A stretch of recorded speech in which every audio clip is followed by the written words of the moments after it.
Amazing grace, how sweet the sound that saved a wretch like me. May kilala ba kayo na nung nagkapera ay nabago ang ugali? Ay, sabihin mo sa kapero, bakit ikaw yun? Nung nagkapera, nagbago ang ugali? Ha? May kilala kayo gano'n? Nung nagkapera, nagbago ang ugali? Nung umangat sa buhay, nagbago ang ugali? So, may mga kayamanan kasi, ayon sa Bible, na ang bunga sa atin, kapag hindi ka nagabayan ng salita ng Diyos, ay pwede ikapahamak natin. Kaya nga, I call this message, the wicked wealth. The wicked wealth, yung kasamaan ng kayamanan. So, buksan natin ating Biblia sa aklat ng Deuteronomy. Buksan natin ating Biblia. Ito yung ating theme, wicked wealth. Ito yung masama yung kayamanan. Pero yung iba, alam niyo, wala silang pakialam kung saan galing yung kayamanan na yan, ang mahalaga sila ay yumaman. Alam niyo ba, sa isang tribo sa Amerika, yung tinatawag nilang ng mga sobrang layo lang sa kabiasnan. Meron silang tinatawag doon na mga tribal groups. Kahit alam nila na sa loob ng 7 taon, halimbawa ito, magkakaroon ng isang ihahalang na dato o yung pinaka-head ng tribo, siya po ay mamamahala ng 7 taon, tapos lahat ng kayamanan, meron ang tribo ay mapapasa kanya, at lahat ng klase ng tao na gusto niya mapag-asawa, babae man o lalaki, ay pwede niyang makuha. Pero kung usapan on the 7th year, siya ay papatayin. Makukuha mo lahat.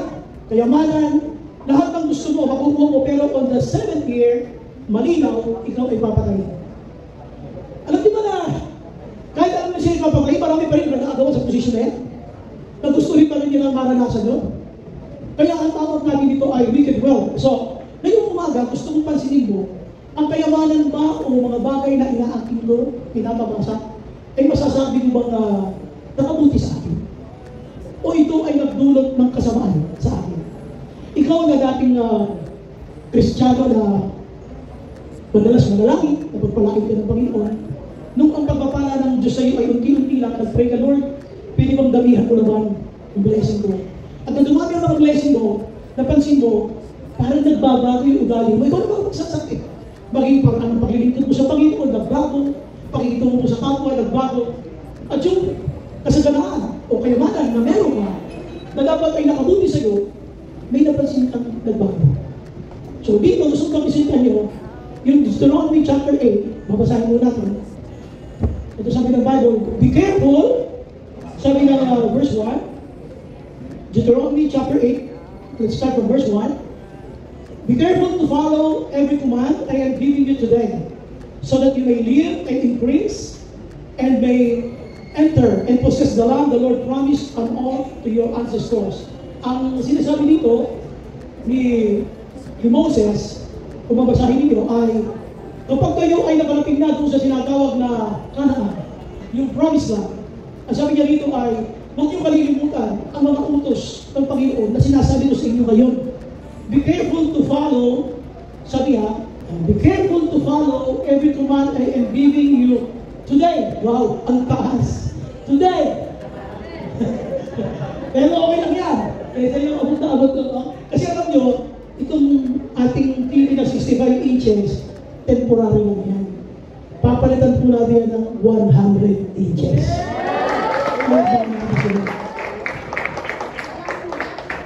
Repeat mo natin ha. Be careful to follow every command I am giving you today, so that you may live and increase and may enter. Ano yung enter na yun? Saan sila pupunta? Ito nga po sa Canaan. Ito yung lupang pangako ng Diyos. The sabi ng Bible, so that you may live and increase and may enter and possess the land the Lord promised on all to your ancestors. Ito sabi ng verse 2. Remember how the Lord your God led you. So ang ating theme, wicked wealth. Itong wicked wealth, ikaw lang makapagsasabi kung lahat na meron ka ay nakabuti ba? Tanungin mo din kagabi mo, nakabuti ba? Sabi na naman, sabi mo, nakabuti ba?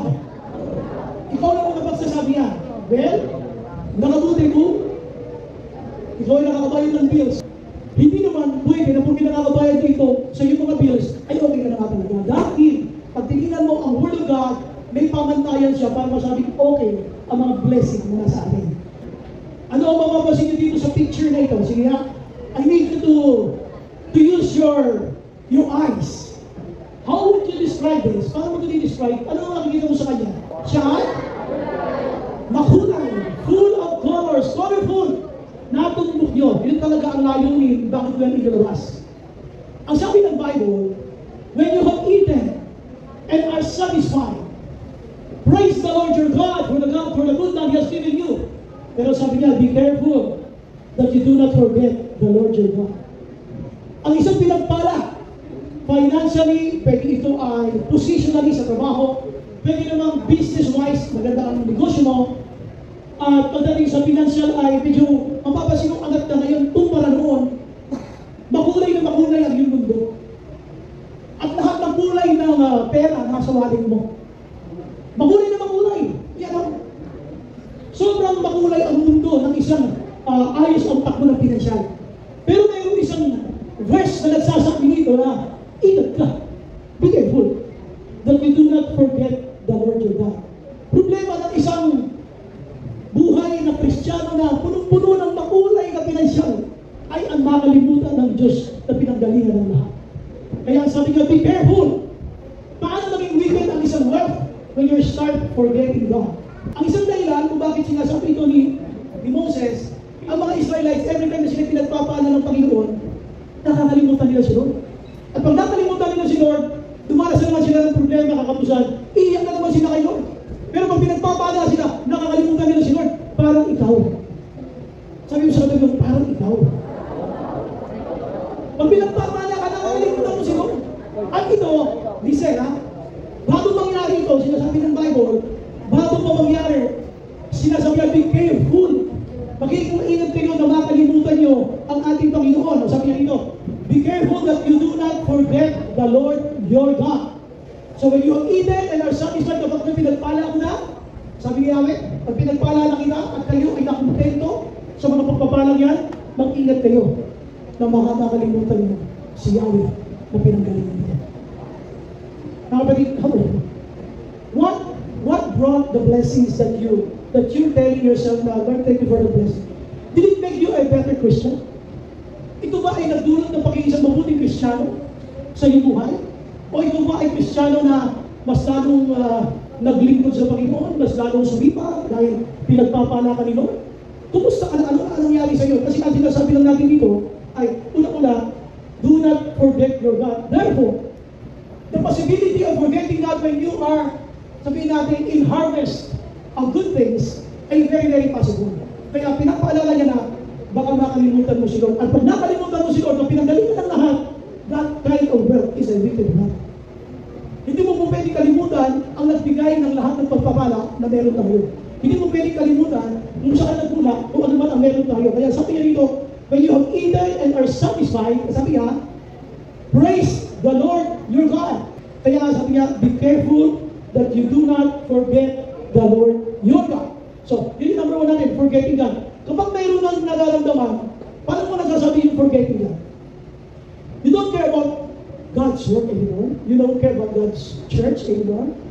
Mapapasin mo yun eh. Mas mahalaga pa sa'yo yung mga bagay na pwede kang kumita kaysa yung dapat ay ipaglingkod mo sa Panginoon. Siyempre, hindi man araw-araw yan. Lalo-lalo na tayo. Pag Sunday, we are expected to be in church. Kanina po ay meron sa akin nag-comment doon sa aming page. Sabi niya, pwede kong malaman ba't hindi po kayo nagre-reply sa mga chat namin? Kasi may mga inquiries po sila tungkol sa self-registration. Pinangako ko kasi, pag hindi ako magre-reply ng kahit na ano. Good morning po. Today is Sunday. Kami po ay nasa church. Pwede mo balikan na lang po namin kayo late afternoon o kaya po bukas. Sabi ko, have a blessed Sunday po. Alam niyo, ang natingin mo na pipili si Lord na mas mahalaga kaysa mga bagay na binigay niya lang sa iyo. That's one way of telling God na you're not that important. You are forgetting God. You're choosing to forget God. So, di ba? Napakamakulay. So, ito ang buhay na sa kinakalimutan ng Diyos. May sariling mundo. Makulay ang buhay niya. At yan, pag kinausap mo yan, sensitive yan. Magdaramdam niya kasi makulay ang mundo niya para mo kinokontra. Yung maganda niyang buhay. Pero sabi ng Bible, be careful that you do not forget the Lord your God. Kaya nakakalimutan si Lord pag maganda ang mundo mo. Magandang pera, ay sa relationship mo, magandang negosyo mo, magandang trabaho mo, kumisan sa kanila umiikot ang mundo. Sila na lang ang mahalaga sa iyo. Wala na iba. Sabi ni Lord, kapag nangyari yan, be careful that you do not forget the Lord your God. Ilan sabi ng guilty dyan? Pag ayos ang lahat ng bagay sa ating buhay, pati ang gawain ng Panginoon, pinagpapalit na natin. Pati ang paglilingkod sa Panginoon, pinagpapalit na natin. Kaya pag tinignan niyo yung next slide, masabi yan dito, basahin natin sa baba.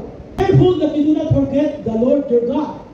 Sabi niya, at huwag yung kalilimutan, sabi niya, to observe His commands.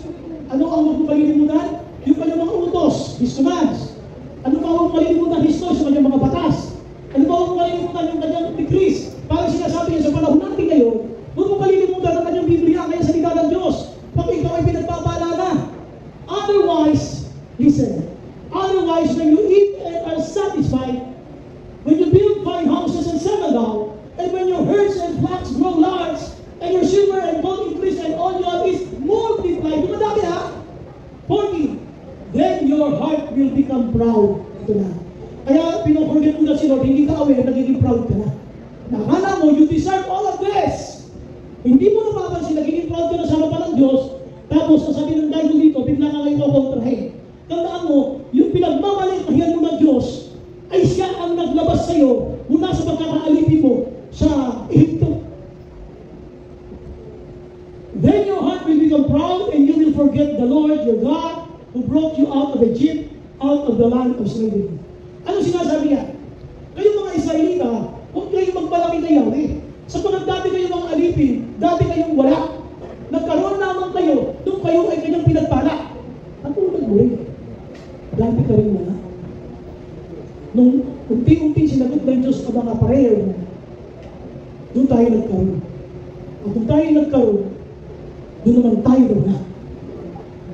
Hindi naman siguro. Kung kailan tayo pinagpala, doon ka na wala.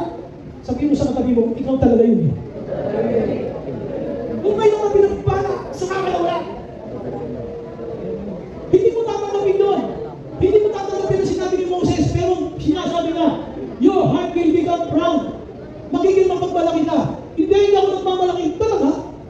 And you will forget. Kaya ma-forgetting the Lord. Kaya yun sa mga estudyante natin yan sa homiletics, ha? Ang main points natin, kitang-kita nyo dito. Yung word na forget. You will forget the Lord your God. Kaya sino yung Diyos na kinakalimutan mo? Sino yung Diyos na yung pinagmamalakihan? Yung Diyos na naglabas sa iyo sa pagkakaalipin mula sa Egypto. Kaya naman yung buhay ka pa, kasi ikalis kita sa pagkakaalipin. Parang Kristiyano na alipin ang kasalanan na walang ginawa ang demonyo, kundi ipagawa sa atin ang lahat ng ginagawa tayo dapat gawin. Pero nung ang demonyo na sa atin, pati mga mali, lahat ng klase ng mali ginawa natin, pinalaya ka ng Panginoon. Hindi ka lang pinalaya sa kasalanan, nagkaroon ka ng kaligtasan. Pinalaya ka mula sa kahirapan. Kaya mayroon ka ngayon. Kaya pinagpapala ka ngayon. Kaya kay Diyos. Pero ano nangyayari? Pinagmamalakihan natin siya. Kaya ang ating first main point yan, masasabi mo na ang wealth na nasa iyo ay wicked. Kapag kaya ay nag-umpisa ng kalimutan mo sila. Lord, sorry. May lakad ako sa Canal Wednesday, Lord, ha? May lakad ako. Lord, anong general workers meeting? Anong homiletics? May lakad ako, ha? Pasensya kayo. Gagawin ko, gusto ko na rin. Please, huwag ganun. Sabihin mo sa kanila, huwag ganun. Sa kabila naman sabihin mo, huwag ganun. Punta tayo sa number 2. Ano yung ating theme? Wicked wealth. Malalaman mo lang na yung wealth na nasa yung wicked pala. Pagka ito na naging problema, you're starting to forget the Lord. Number 2, ito sabi ni Moses, He led you, pinagunahan kayo ng Diyos. He led you through the vast and dreadful wilderness. Mula doon sa tigang na ilang, pinagunahan kayo ni Yahweh. That thirsty and waterless land doon sa napakakamuhaw.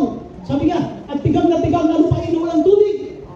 Na may kasama pang mga mandag na mga ahas, venomous snakes, and scorpions. He brought you water out of hard rock. Inilabas niya yung tubig mula doon sa bato. Sabi niya, sabi pa ng Bible, He gave you manna, pinakain kayo.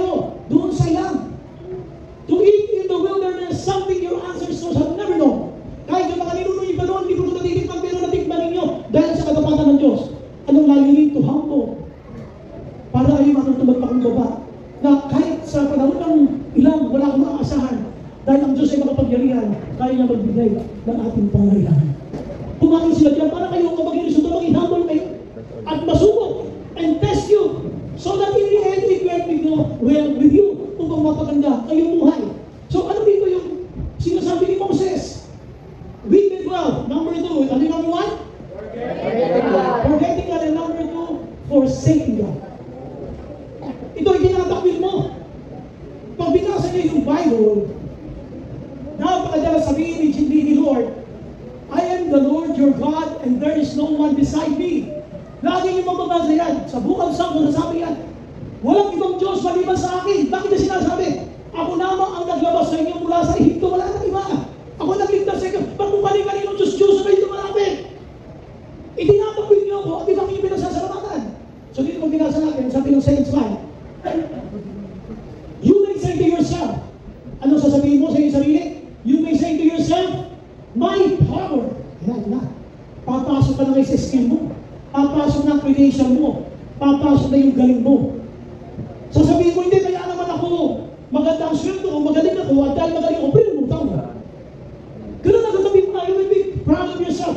O sabihin mo, my power and the strength of my hands have produced this wealth. Kaya maganda ang buhay ko ngayon dahil sa akin yun, hindi dahil kay Lord. Oops. Kaya tinontra sa dun, sa verse 18. Ang sabi ni Lord, but remember the Lord your God. Magiging proud ka, sasabihin mo na yung aking kapangyarihan at kalakasan, yun ang nag-produce ng wealth. Kaya kami mayaman, kaya kami nakakabayad ng bills, kaya kami nakakabayad ng upa sa bahay. Dahil ako nga ay malakas. Ako ay marunong, ako ay magaling. Pero sabi ni Lord, but remember the Lord your God. It is He who gives you the ability to produce wealth. Si Lord, ang binibigay sabi mo nga, kakayanan, hindi kayamanan. Hindi ka ba nagtataka? Kapag ikaw ay nagko-computer, bakit tama lahat ng mga ginagawa mo? Subukan mo na mag-computer na, subukan kayo na mag-computer kayo na mali-mali mga ginagawa mo. Napakahirap lang dahil mag-uulit ka na mga marami. And you have to thank God dahil ang isip mo, pinatatakbo ng Diyos ng tama. Sa third time yun dahil yung function ng mind mo tama. Paano kung mali yung function ng mind mo? Makapagmamalaki ka ba? Isa kang empleyado, isa kang negosyante. Tingin mo, titino ang negosyo mo kung mali takbo ng utak mo. Empleyado ka, tingin mo sa sweldo ka, kung mali ang takbo ng isipan mo. Paano sa reporting? Paano sa transaction? Paano sa pag-usap? Paano kung mali ang takbo ng isip mo? Mali ang function? Eh yung ability na yun na meron ka, bigay ng Diyos. At kung wala ang Diyos na yan, wala ka rin ngayon. At magpasalamat tayo sa Panginoon, it is He who gives you the ability not only to produce wealth, but He is the main source of wealth. Palakpakan natin. Dito po kasi ay nakakalimutan natin, Lord, ikaw yun. Di ba minsan sinabi ko sa inyo, kailan ka minsan na huminto sa ipaglalakad? At sinabi ko, Lord, ikaw yun, siya yun. Kailan ka naglakad, naglaba, nagluto, okay, nakasakay ka sa isang nasakyan, at bigla ka huminto. Sinabi ko, Lord, ikaw yun. Lord, ikaw yun, ikaw yun. Kaya kung pinasa sa kanya, totoong credit. It's not you, pero minsan, ang galing natin bumuha ng credit. Sasabihin mo, my power, yung aking galing, yung recognition ng company sa amin, ay maayos, kasi mahusay na kasi ako. Kaya ako pinumoto, ganda sweldo ko. Hindi mo alam. Yung ability na meron ka, ay galing kaya pero pinalilimutan mo, at hindi mo nila-recognize na siya talaga ang may bigay mo. Pag hindi mo na-recognize na sa kanya galing yun, that is a wicked God. Alam pa natin natin ito. So dito po, sabi natin, sa pangalawa, forsaking God. Okay, prunin natin yung ating theme. Ano yung ating theme? Wicked wealth. Number 1, bakit nagiging wicked wealth ito? Forgetting God. When you start forgetting God. Kung nagpala ka ni Lord, kinalimutan mo siya, siya nag-bless sa'yo, pero ikaw pinasalamatan mo, bigyan ko kayo ng isang testimony. Noong po ay bago pala rin nagpatrabaho.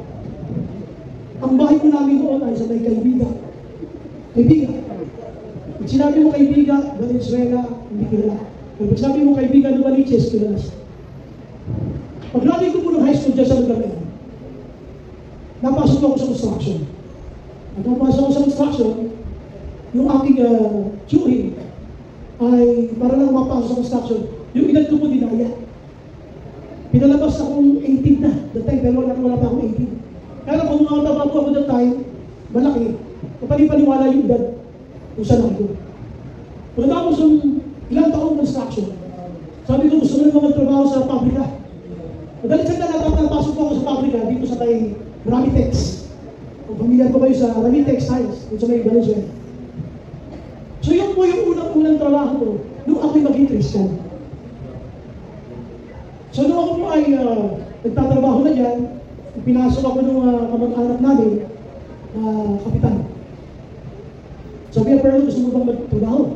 Opo sabi ng nanay mo, kasi nanay mo pumunta may pasok naman si Perlo doon.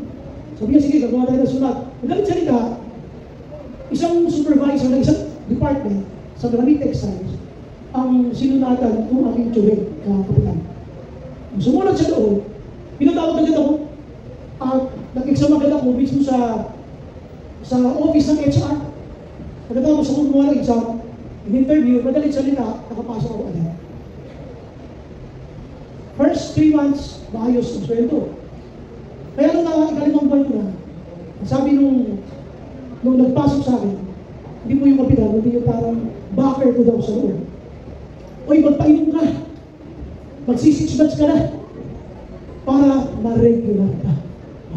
Ano po? Magpainom ka. Kalimang buwan mo na, pag 6 months, sabi nga, i-regular ka na, kaya, magpainom ka. So, nadalisang ako, nagpainom ako. Christian na ako noon, nakalibay sa akin. Pero nakagalagat ko sa my first year of being a Christian.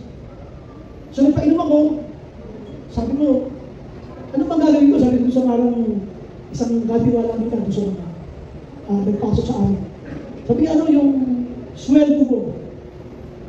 Gabitin natin, pakipainumin mo silang lahat. So kami naman, nagpainom. Tapos, ang daming inihaw na bangus. Daming beer. Nagpainom. At bago po akong Christian, pinainom ako ng beer. Sabi ko, ang panghin naman ito. Pero kung nasama ko ito, sabi ko, ang panghin. Pero ang panghin naman ito. Hindi, nasa sumama ko lang kayo yan. Madaling saan na po, nakainom ako ng isang baso. Bagong Christian po ako. So, nangyari, yung mga nandoon, sabi niya, sige kami bahala sa regularization mo. Dahil, painom ka, malakas ka na dito sa atin. Noong mag-aanin na po na po, siguro mga ilang days na lang, aanin na po na. Kasi 6 months ang regularization eh. Pinagawag kami lahat ng apprentice. Apprentice pa ako dati. Wala pa naman hindi pa provisionary. Apprentice pa. Pinagawag kami lahat, sabi niya, magkakaroon tayo ng temporary shutdown. Dahil yung mga pinadala ng mga sinuni sa Japan ay nirecall dahil maraming mali. Bakit? Kaya kayo mga apprentice, sabi niya, pukunin muna namin yung mga ID ninyo, tapos tatawagan na lang namin kayo kapag babalik na kayo sa work. Yun po ay nangyari 1986. Hanggang ngayon, di pa nila ako tinatawagan. Kinuha sa akin yung ID ko. Tatawagan na lang kayo pagka babalik na kayo sa work. Ano? Yun po ay 1986. Until now, hindi pa ako tinatawagan. Pero tiyak ako kanilang tinatawagan. Kasi yun naman na nangyari. So, ibig ko sabihin, okay, backer mo eh. Mas lalo akong nagtiwala doon sa backer kaysa kay Lord. The reason why I'm telling you this, tumisan, napag-focus tayo sa mga tao na sa posisyon. We trusted them more. Nakalimutan natin, sabi nga ng Proverbs, kayang pihitin ni Lord kahit ang isip ng hari. Kahit isip ng hari, kaya niyang ibalik sa kaliwa o sa kanan. Because God is the main source of everything. Nagkamali ako ng magmula nun, hindi ko na ulitin. So, anong point? Nakita ko yung sarili ko po na instead na dapat magtiwala ako, Kristiyano na ako. Kaya kung mabago, sige lang. Buti na lamang ay yung mga natutunan na yun, nagdala sa akin sa maturity, hindi pala pwede. Dapat talaga para kayo lahat. Okay, sige, para mga namin siya. Punta natin yung pangalan.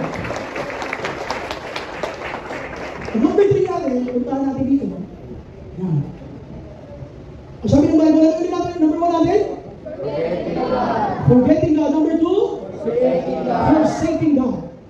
So number 3, as a sign of a wicked world, sabi sa ilalim, be careful that you do not forget the the Lord your God. Isang paraan para masabi mo, pinalimutan mo na si Lord. Ito yung third word. Failing God. Failing to observe His commands, His laws, and His decrees that I am giving you today. So ang pangatlo, yung failing God. Yung binigyan mo ang Diyos. Alam mo na ang kanyang laws. Kaya alam mo ang kanyang commands, alam mo ang kanyang laws, alam mo ang kanyang decrees. In other words, alam mo ang Bible, alam mo sabi ng Bible, pero binigyan mo pa rin ng Panginoon. Alam mo kung ano yung tama, ang ginawa mo pa rin yung mali. Pero ano ang dahilan? Kasi nga, ikaw nga ay may mga pag-aari, may mga blessing na sinasabi, pero kapag ang Diyos ay binigyan mo, dahil lang sa mga pagpapalang meron ka, that is a wicked wealth. Yan ay kayamanan na hindi natin masasabing tunay na galing sa Panginoon. Kaya sabi nga dito, be careful that you do not forget the Lord your God. O paano natin kinalilimutan si Lord? Kapag binibigo natin si Lord. Alam mo na yung sabi ng Bible eh, no? Seek God first. Alam mo na yung commands. Alam mo yung Bible. You observe His laws. You observe His decrees. Bible yun. Alam mo yung Bible na seek ye first the kingdom of God, but you failed God. Masinunod mo yung itinerary mo, yung agenda mo. Hindi mo sinunod si Lord. You are failing God. Pagkatapos kanya pagpalain, tumaas ang purchasing power. At pagkatapos, unti-unti mo nang binigyan ang Diyos dahil sa mga pagpapalang bigay din sa iyo ng Diyos. Hindi mo napansin, sumasama ang loob sa iyo ang Diyos. Marami sa atin ang nagsasabing pinagpala tayo ng Panginoon, pero nalulungkot ang Diyos sa atin. Yung katabi mo tanong, masaya kaya si Lord sa'yo? Tanong mo, masaya kaya si Lord sa'yo? Pagmastig ito, yan ang mga forma ng nangangatwira sa Bible. Sinabi na ng Bible, ayaw pa rin pakinggan. Sinabi na ng Bible, ayaw pa rin sundin. Ayun o, be careful that you do not forget the Lord your God, failing to observe. Observe mo sabi ng Bible, decrees, laws, and commands. Bible yun. Ano sabi ng Bible? We are failing God. Papapansin mo, binibigyan mo ang Diyos sa mamamagitan ng mga pagpapalang galing din sa Diyos. At yung mga pagpapalang bigay sa iyo ng Diyos ang nagmumukhang sagapan para ka hindi makapaglingkod ng matino sa Panginoon Diyos. Hindi ka na pagpapalang ng Panginoon. Kaya you have to observe what kind of wealth I have. Ito ba ay wicked wealth? Ang nasabi ko talagang ito ay genuinely a blessing from the Lord. Doon ang magsasabi. Failing God. Kailan mo huling binigo si Lord? Kailan mo siya huling binigo? Kwento ko lang ha, kahapon. I was really amazed sa movement ni Lord. Nakita niyo, madaling araw pa lang, nag-post na ako. O pati, 25,000 ang ating nalikom. At kailangan pa natin ng 32,960 pambayad sa rin. Yung sa 25 na yun,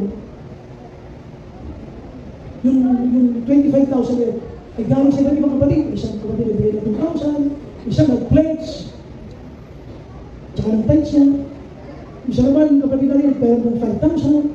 Tapos nagyarap pa siya ng 5,000 para sa church. At alam niyo kung saan natulog din po sa iyo. May isang byuda. Byuda. Wala nang inaasa sa buhay. Nangilam ng 10,000 para lang sa church nila. Kaya kung dahil ng 25,000, yung 20,000 po doon, pambayad doon sa utilities sa atin ng January and February. Kaya fully paid tayo. Sabi ko doon, salamat may mga ganito mga pagmamahal sa tayo. Gumawa talaga siya ng paraan. Hindi wala naman siya trabaho. Pero ginawa niya talaga. Kaya po tayo nakabala. So, okay na tayo. Sabi ko kay Siri, pwede po ba kaming makapasok na? Kasi ang dami namin palitan ng siya, talagang lahat ng pagkasya ko ginawa ko. Kasi kung gagawin po namin yung stage, kulang na po kami sa oras. Sabi niya, sige, magbigay lang kayo kahit half man lang ng rent. So yung 32,960, kailangan 17,000, may bigay mo man lang. So may mga nagpahilang. Sino ba?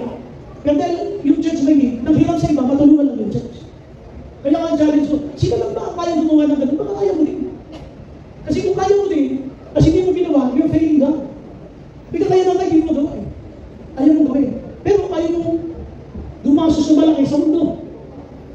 Kaya mo bumili lang kung ano-ano sa mundo. Pero yung nagawa ka ng paraan para sa 10 million, hindi mo gawa. Kaya nyo, yung pakiusap ko na yun, ng hapon, nakaupo tayo na, ibig na 17,000, kulang pa ng 13,400. At salamat sa Panginoon ng mga taong ginagawa. At nagtayo. Alam pa naman natin siya. Kaya po, yun po yung half. Hindi pa po natin lang bibigay yun, pero buti na lang hindi niya ako sinigay ng gabi. Siyempre, kung binigay mo yun, hihingin another half. Sa Tuesday po, ay kailangan fully paid na tayo yung 32 na next. Kaya, ang pinasabi ko dito, please, patuloy yung mahalin ang templo ng Panginoon. Patuloy yung tulungan ng templo ng Panginoon. Ngayon lang to. Pero pag nakabuhay na tayo, that will be a part of the story. At isa kayo sa mga makaalala ng church na bumalikat para sa gawain ng Panginoon. Ngayon, nahiya kayo mag-offering, talk to our demons. Sabi nyo, Ate Ria, gusto kong tumulong sa church. Narinig ko kanina, pwede ba akong tumulong? Ano pwede kong gawin? Yun dito, usapin ko siya. Dito alam niyo ano siya sabi nito? Be careful that you do not forget the Lord your God. Tandaan niyo ang mga pagpapala ng Diyos sa inyo. Ayun pang maging pagpapala ka rin sa gawain ng Diyos. Huwag mo yun sa sarili niyo. Sabi nga niya dito, otherwise, when you eat and are satisfied, when you build fine houses and settle down, and when, pupunta natin yung kasunod na slide, and when your herds and flocks grow large, and your silver and gold increase, and all is multiplied, then your heart will become proud. Kapag pinagpapala ka na, wala ka nang pakialam sa templo ng Diyos, ang iniisip mo lang, ang savings mo, palakihin mo ng palakihin, ng palakihin, ng palakihin. Wala ka nang pakialam doon sa nagbigay sa iyo ng mga pagpapala. That becomes everything else. Mapapansin niyo, kayo na mga pinapagamit yung buhay niyo, talento ninyo, nagtutulong kayo sa gawain ng Panginoon, observe the change in your finances. Pagmasdan niya kung paano yung bigay sa ating Panginoon. Pero alam niyo, marami sa atin, kung kailan siya pinagpala, doon siya nawala sa pagtulong sa templo ng Panginoon. Wala sa hindi ko may puno savings, hindi mo sama. Pero pag kayo alam mo kailangan ka, pero hindi mo gumagawa ng paraan, pero kaya mo gumawa ng paraan. That kind of wealth is a big impact. Now, puntahan natin yung ating third main point, atras ko lang, para na naintindihan nila. Balikan natin ito. Failing to observe His commands. What are God's commands that you've been failing? Ano yung mga utos ni Lord? Ang matagal mo lang, sabi natin nabibigo ka, hindi mo nagagawa. Sabi ito ng Bible, observe His commands. Ano utos? Observe His commands, ano ang batas? Ano yung kanyang mga panuntunan ng Christ that I'm giving you today? Sabi niya, don't fail God. Ano ang sinabi ng Bible? Huwag mong bibiguin ng Diyos. Okay lang pagpalain, pero huwag mo siyang bibiguin. Okay, punta tayo sa ating conclusion, balik tayo sa ating theme. Ano ulit yung ating theme? Needed love, number 1. Forgetting God. Number 2. Forsaking God. And number 3. Failing God. Punta tayo sa ating conclusion. Not he who has much is rich, but he who gives much. Okay, ha? Not he who has much is rich. Hindi siya na marami ang mayaman, kundi siya na nagbibigay ng marami.